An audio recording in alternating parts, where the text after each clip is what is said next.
अंधेरे में डूबी दुनिया में एक चुड़ैल मौजूद थी, एक दुष्ट प्राणी जो युवा और निर्दोष लोगों को अपना शिकार बनाती थी।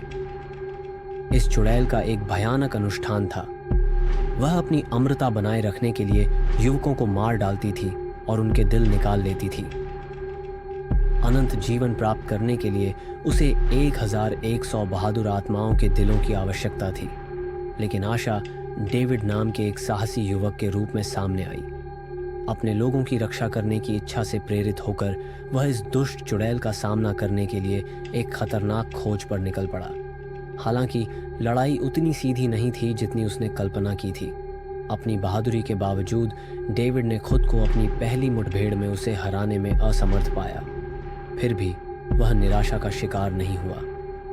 वह फिर से संगठित हुआ और दूसरे टकराव के लिए लौटा, लेकिन एक बार फिर वह उसे हराने में असमर्थ रहा।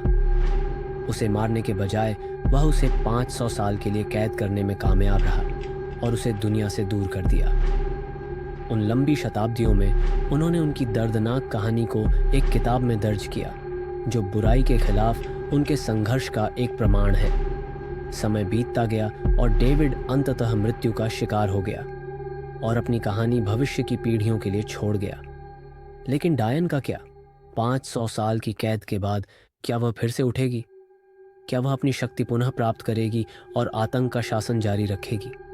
डेविड की विरासत और डायन की संभावित वापसी दोनों के भाग्य पर अनिश्चितता मंडरा रही है। जब हम इस रोंगटे खड़े कर देने वाली कहानी पर विचार करते हैं तो एक प्रश्न शेष रह जाता है। क्या बुराई पर सचमुच कभी काबू पाया जा सकेगा?